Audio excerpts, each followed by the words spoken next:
no vivas tan solo. Tiempo de conversión. Jesús te espera al llegar. Una oportunidad para que vuelvas a Dios. Solo quiero que Una oportunidad para que vuelvas a Dios. otra vez. Tiempo de conversión.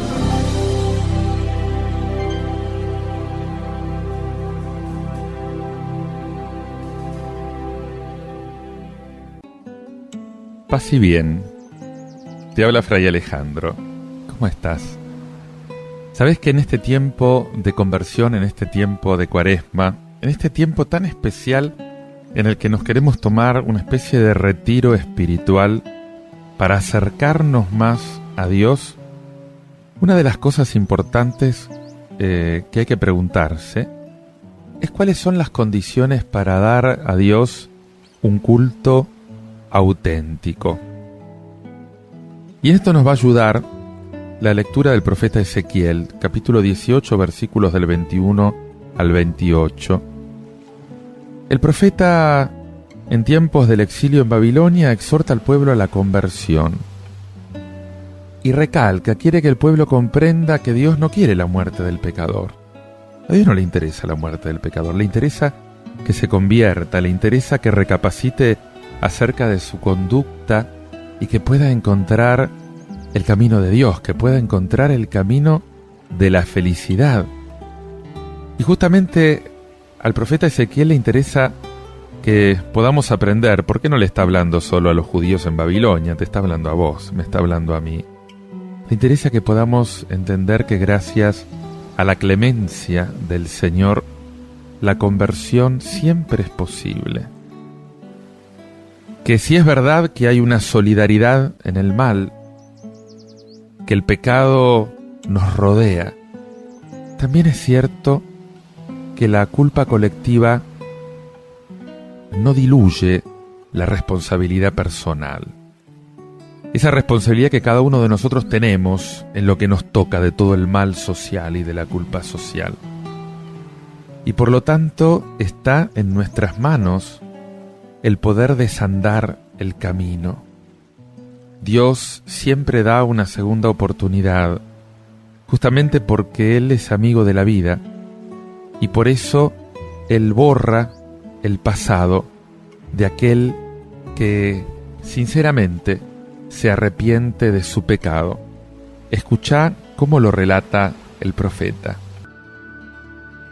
Así dice el Señor Dios: el que peca, ese morirá. El Hijo no cargará con la culpa del Padre. El Padre no cargará con la culpa del Hijo. Sobre el justo recaerá su justicia. Sobre el malvado recaerá su maldad.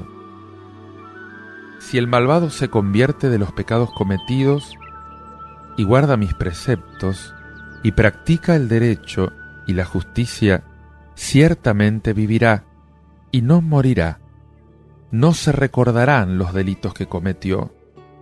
Por la justicia que ha hecho, vivirá.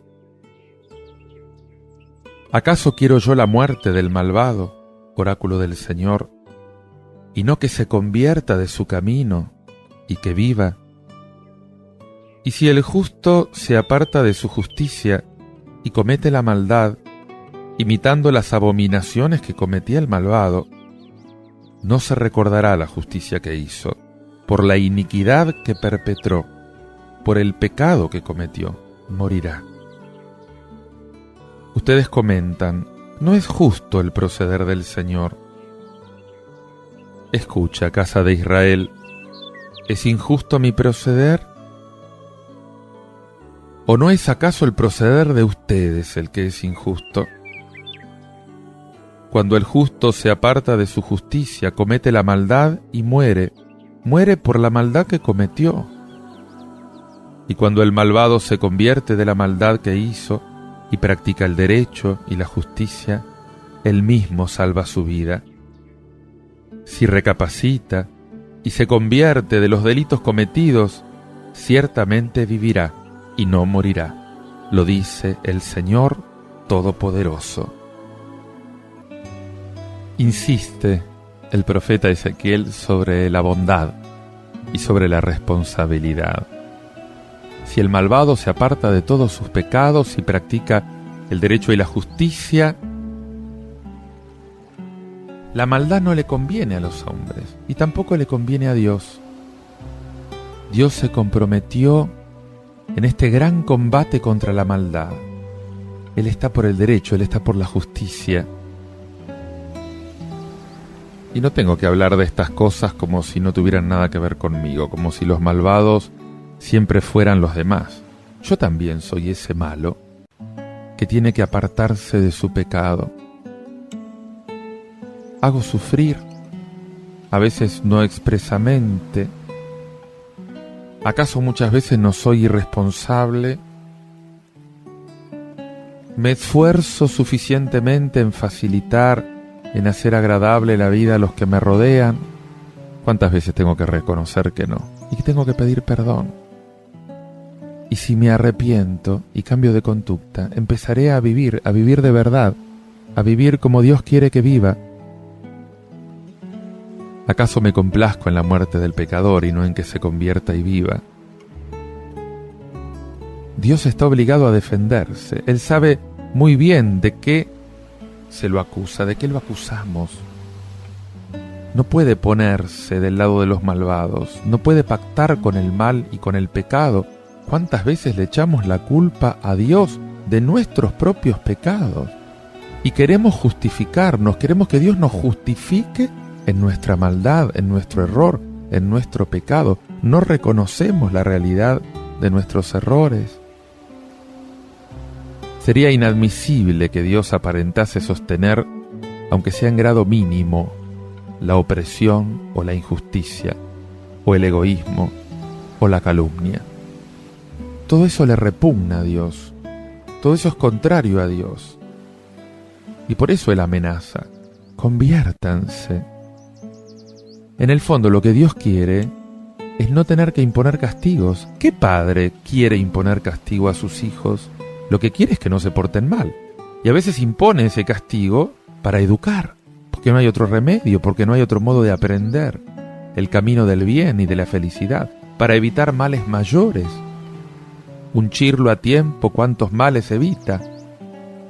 Y eso no es ser autoritario, eso es educar con sinceridad, poner una penitencia, decir eso no se hace, y con claridad.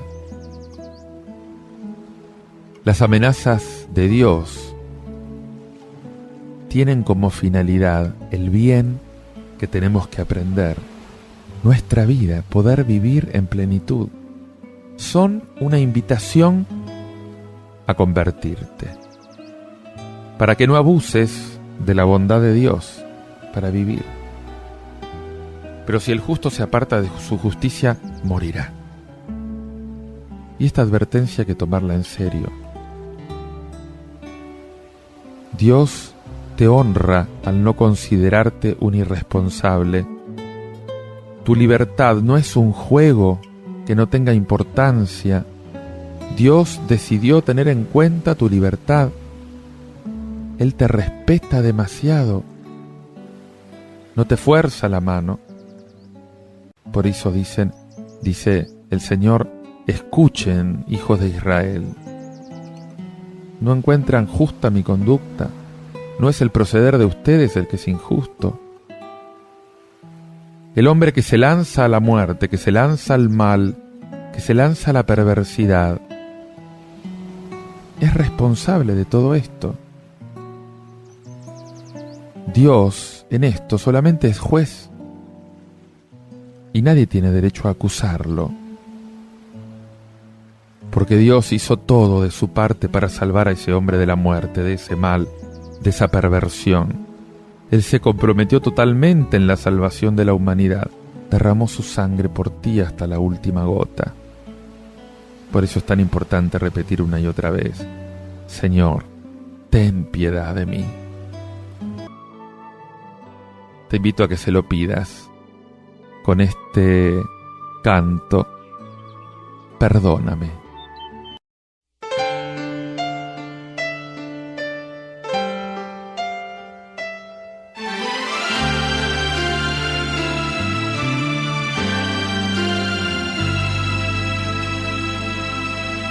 Cuando te fallo,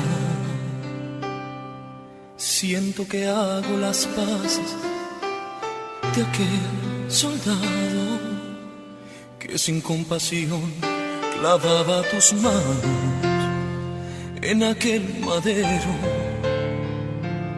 donde te habrían de ver morir. Cuando te doy la espalda y me hago el sordo, cuando tú me hablas, siento que me he convertido en ese trago amargo que te dieron a beber. Señor, perdóname por haber sido el causante del dolor, que por mis faltas se burlaran de ti, sin darme cuenta que ibas a morir por mí. Perdóname, porque siendo siempre tu fiel, yo sin razón alguna te fallé. Yo sin razón alguna te fallé. Es que ya no quiero ser esa corona de espina que hiere tu ser, y menos convertirme en los clavos de tus pies. Perdóname, perdóname, perdóname por haber sido un ignorante ante tanto amor, aun viendo que de aquella herida tu sangre brotó,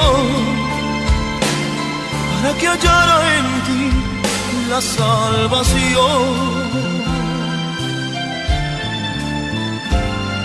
No entiendo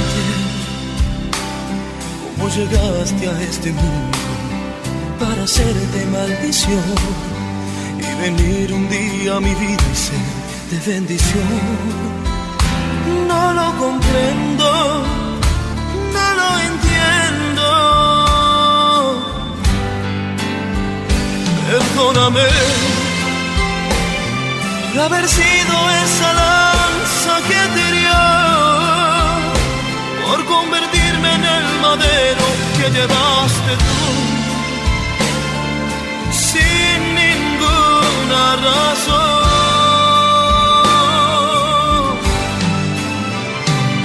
Pero hoy, después de tanto pedirte perdón, solo vengo con esta humilde petición, que con mi alabanza pueda sanar tu corazón.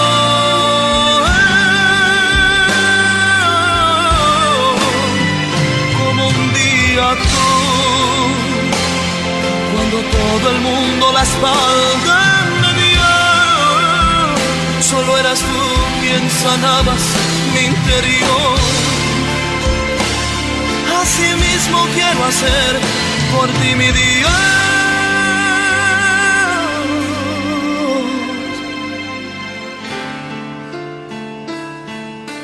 Con mi adoración.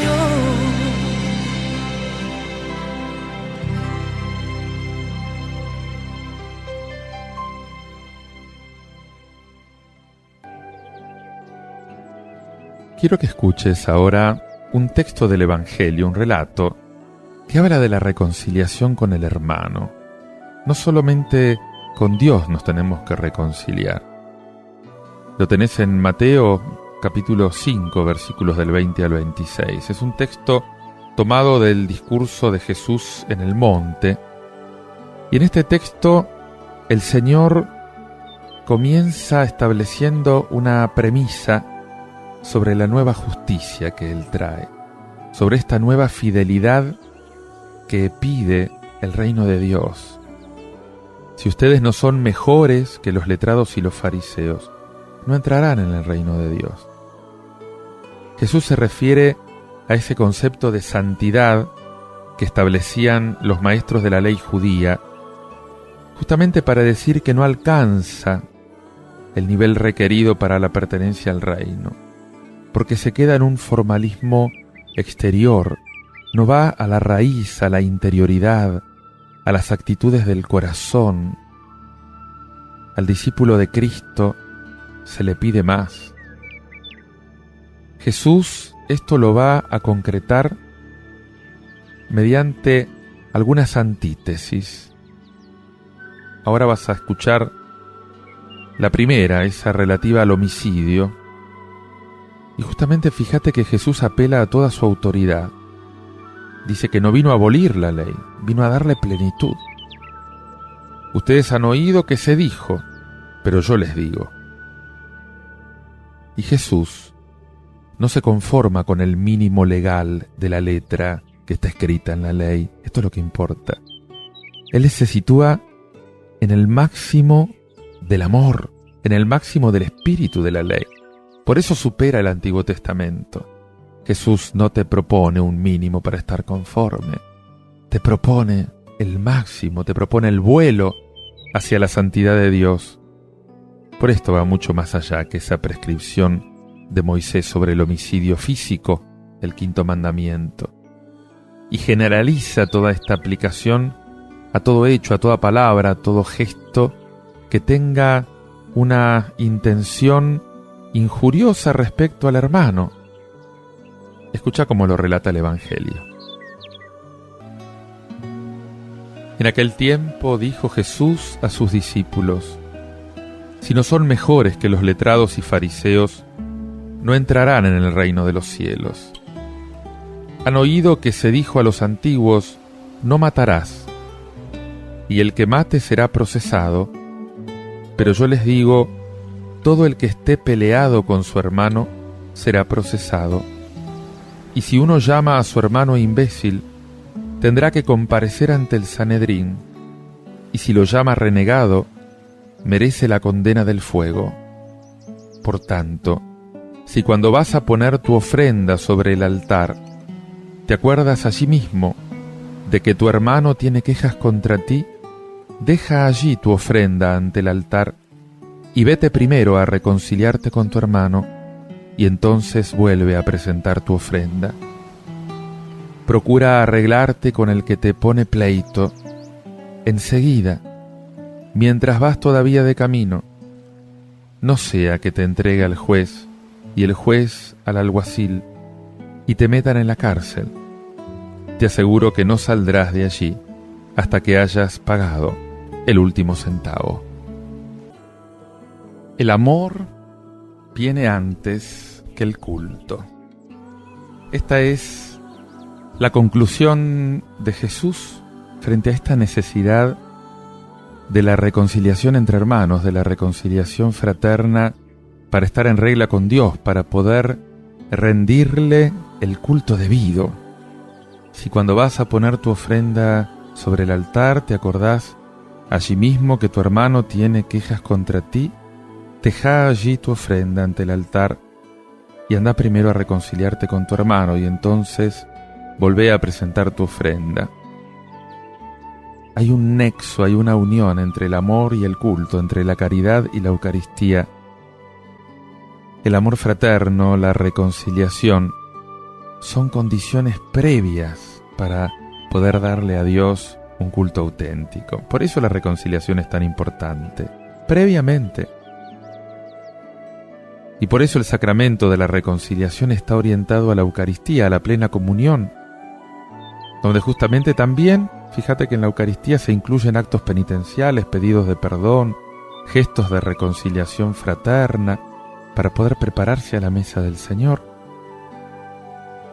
¿Cómo podría alguien acercarse a la mesa de la fraternidad para comer ese pan de la unidad que es la Eucaristía si el corazón está lleno de resentimiento? Esa no es la justicia del reino de Dios. Amar a Dios y amar al prójimo vale más que todos los holocaustos y sacrificios. Esa fue la conclusión, en cierta ocasión, de un doctor de la ley judía conversando con Jesús acerca de cuál era el primero de los mandamientos. Y esta afirmación le mereció un aplauso por parte de Jesús. Viendo que había respondido sensatamente, dice que Jesús se alegró. Qué importante es tener en cuenta este peligro de una práctica religiosa formalista, que pone más interés en el cumplimiento de las normas, en el cumplimiento cultural, que en el amor. Porque esto muestra justamente que la conversión no se realizó. Y la consecuencia de poner en primer lugar el rito sobre el amor es justamente creerse en paz con Dios por haber hecho algunas oraciones o por haber observado algunas ceremonias religiosas.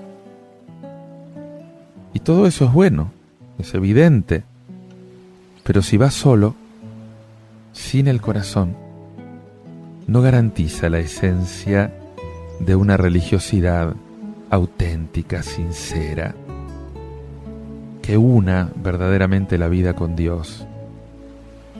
Esa religiosidad consiste en amar a Dios y en amar al hermano, reconciliándose con el hermano cuando hay cosas pendientes.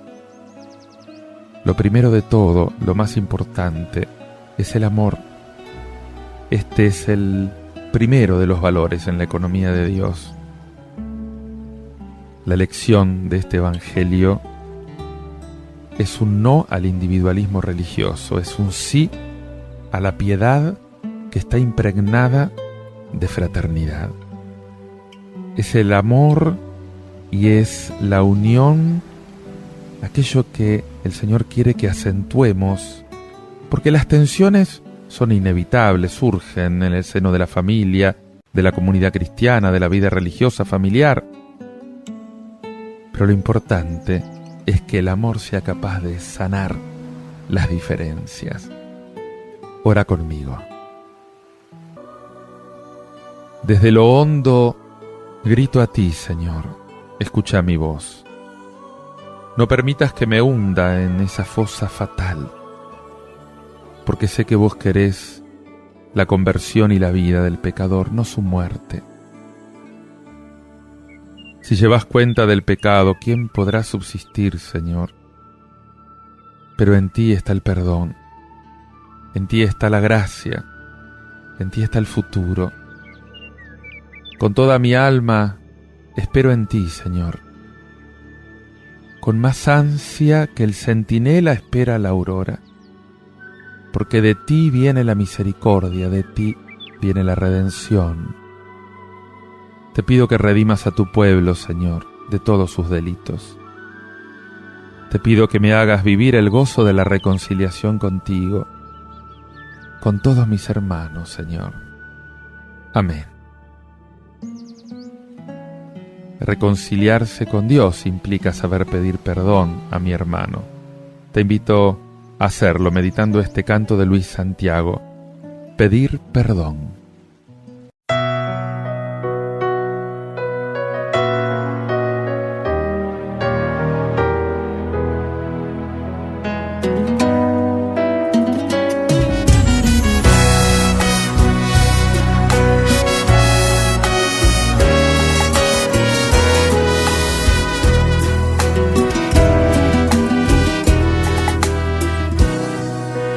Te vengo a pedir perdón por el dolor que te ha causado mi traición, por los sueños descolgados, las sonrisas que he borrado y lo quebrada de tu voz. Te vengo a pedir perdón, aunque ya me has perdonado, me repites tú. Pero sé que es diferente cuando te mira la gente y vuelve en gris tu cielo azul. Ay, si pudieras ver hoy mi corazón y el dolor desgarrador que existe en él, te han hecho revivir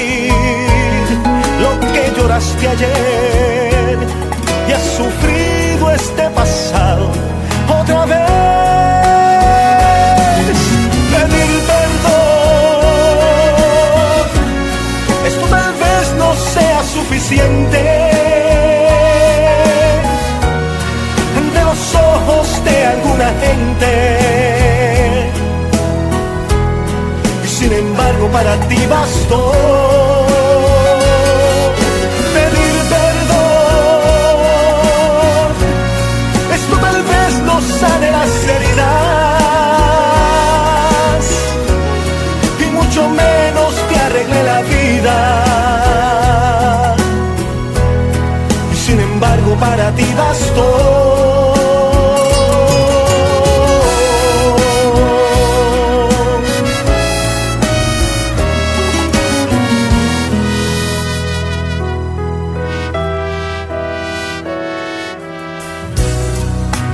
Te vengo a pedir perdón. Antes yo no valoraba nuestro amor. Bien soy tan diferente, soy un hombre entre la gente y sin herir tu corazón. Te vengo a pedir perdón. Aunque ya me has perdonado, me repites tú. El final de nuestras vidas no lo escribirá la gente, sino nuestro buen Jesús. Hoy si pudieras ver hoy mi corazón y el dolor desgarrador que existe en él, solamente mi Dios me pudo sostener cuando pensé que ya no te volvería a ver. Pedir perdón, esto tal vez no sea suficiente. Ante los ojos de alguna gente, y sin embargo para ti bastó.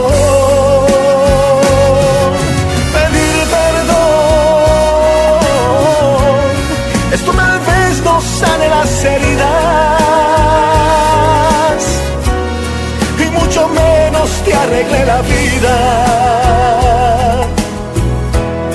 Y sin embargo para ti bastó. Hoy quiero yo recompensarlo, Dios. Permíteme cambiarle cada lágrima en amor, devolverle las sonrisas para que vuelva a soñar, demostrarle que valoro el que me pueda perdonar, devolverle las sonrisas para que pueda soñar, demostrarle que tú has hecho de mí un hombre de verdad.